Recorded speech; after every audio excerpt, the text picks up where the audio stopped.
So I'm still pregnant.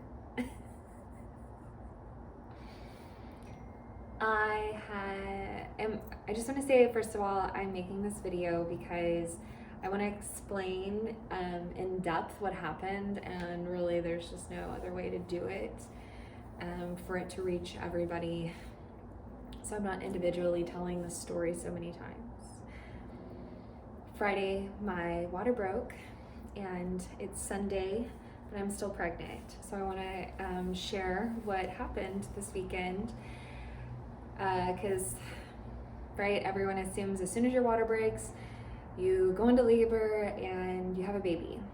And with a hospital birth, that's normally true, right? It's like 98% true. In home birth, it's a little different. You have about a 24-hour to 36-hour opportunity to go into labor. What happened with me was I had a pre-labor ruptured membrane, meaning my water broke before I was in labor. So what has to happen is my body has to recognize, oh, water broke, let's go into labor. And I want to share that the beginning of the experience was extremely emotional. I was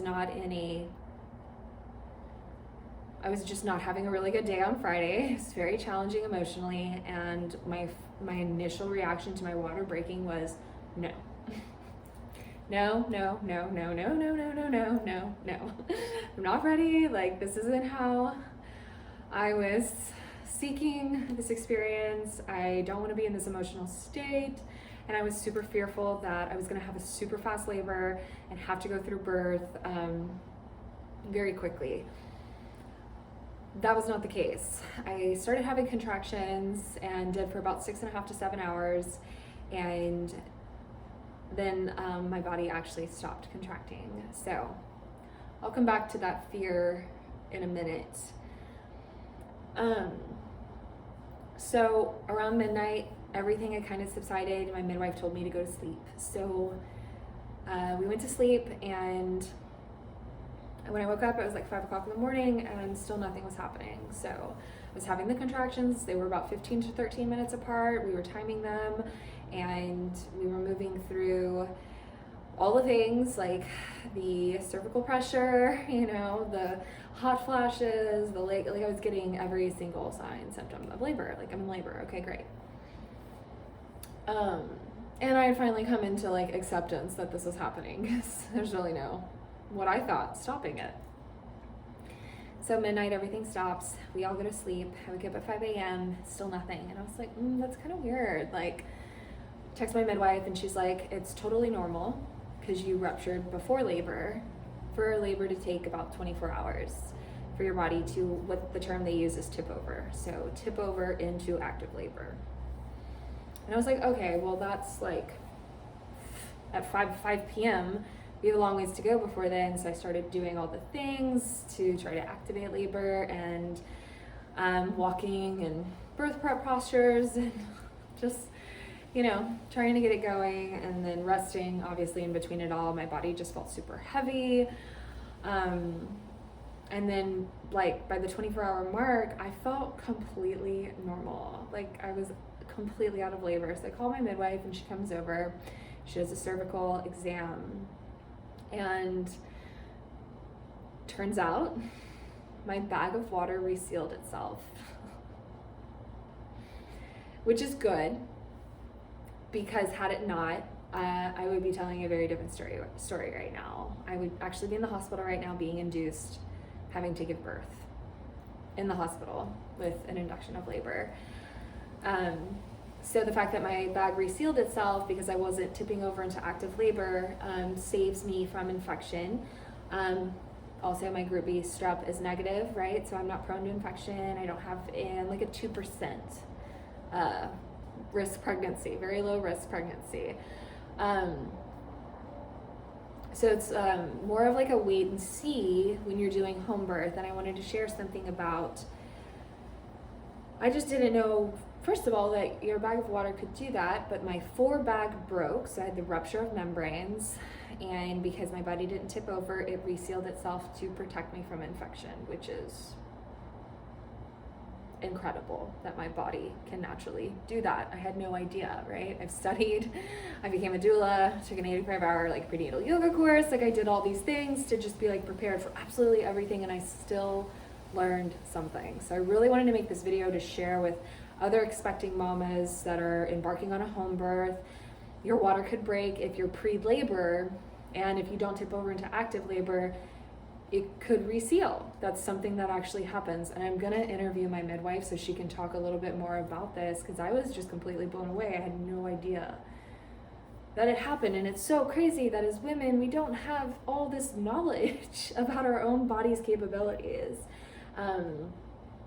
So since we didn't do, you know, in natural birth, there's no invasion, there's no induction, you wait and see. So my body just never tipped over. We were in that wait and see journey, and it was super emotional to find out that I wasn't gonna be delivering, right? It's the second day, it's like day 2, we're all here. My home is set up like a birthing center right now, and it just resealed. The thing is, I have so much less fluid, right? I don't feel like my swelling's gone down, like everything kind of released during Friday's contractions or experience. I don't really know. But now I'm back to being pregnant. And it's just mind-blowing. It is mind-blowing. Emotionally, I was not okay yesterday. Today is Sunday. It's day 3. And I'm just now coming into acceptance of this. And I've had to tell so many people in person and explain this over and over and over again that I was like, I am just going to make a video once I tell, you know, on social media, because I put, you know, my water broke at 4:48 p.m. and I'm sure everybody just assumes that I'm going to go into straight labor. I was pre-labor though. My water broke on its own. Without contractions, without labor. That's my son pushing down on my cervix, which I've been feeling for the last week. And so the fear, right, my initial reaction was fear. If you're not familiar with sphincter's law is something that is like encoded into the body. It's a protection mechanism that the body goes into. Mammals out in the wild, say if a deer is giving birth and all of a sudden a hunter or a predator approaches, that deer will literally retract the birth and move to another place to safely have their baby. We're mammals. We have that ability too. My water broke. I was not in a good emotional state on Friday. I had a really, really hard day. And I just, like, the initial fear, I did not feel safe. And I was here in my home. So the emotional self really took over. And I do feel that I set that tone, because why else would I just stop contracting? And it was very erratic energy. Nothing was set up. You know, I still have one more week, I thought. And it just really caught me off guard. So I didn't want to have a fast labor. I didn't want my water to break, and I didn't want to have a fast labor. I was like, no, I want this to be a gradual experience. And everybody who knows me personally knows that like this manifesting magician, I don't know, I can pretty much maneuver everything how I want it in alignment.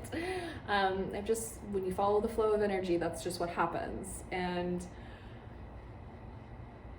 I didn't know I could do it in birth, but apparently I did. And so I'm 39 weeks, I'm still pregnant. My bag of water resealed itself, so I'm protected, don't have infection, I'm not in labor, and I'm not prone to infection. I don't have to go to the hospital to be induced, and just a really wild, emotional, physically, mentally, and spiritually experience. And I do feel like this was given to me as a way to express, like, and share also that, you know, your body's capabilities. I talk about that a lot. But you know, all of my offerings on Sacred Earth Life is to help you mentally prepare for these types of situations, for your body to be ready. So I feel like I've done a really good job for myself this year, because had I had that erratic sort of experience with my birth, and I don't know. I mean, it would have been great. Like everybody says, it would have been fine. There's a butterfly. But there was something else. Like, so, I just want to say thank you to my community and like everyone who has sent me messages and emails and texts and called, and you know, I feel super supported, so much love. He's not here yet. And I have no idea where to go from now. We're back to like square one. I'm just like back to being pregnant again. So, and I can laugh about it now, but I was not laughing yesterday. No. I was very emotional because yesterday I was like, okay, I'm ready. I've got rest. You know, I've slept. We have everything. Everybody's here. And, yeah, it just didn't happen. So we will see when he comes again. So this is the home birth part 1. I'm still pregnant. The beauty is that I was able to practice Friday for 6.5, 7 hours, and we all found our groove in how to do this home birth, which was beautiful. You know, it was a magical evening. So it's like we got the whole practice of it all. But just not the baby yet. So baby's coming on his own time. And yeah, so thanks for watching this video. I will definitely be a lot more open when this actually does kick in and I don't feel so caught off guard. I felt like I like went into like a recluse mode and put up like a post and like haven't even touched any social channels. But you know, this is a learning experience, and home birth, it's so different. There's, you know, we just allow the body to do what it needs to do, and I was not ready, so my body listened. And now I'm gonna ground down and get ready. So at least I know now what the experience is gonna be like. And yeah, if you have any questions, you're an expecting mom, or you're a family seeking to embark on home birth, I'm gonna be sharing a lot more about my experience as I progress with it. And yeah, thanks for watching. And to everyone who reached out, thank you so much for your love.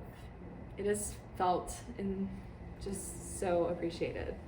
So stay tuned for part 2, home birth via actual delivery.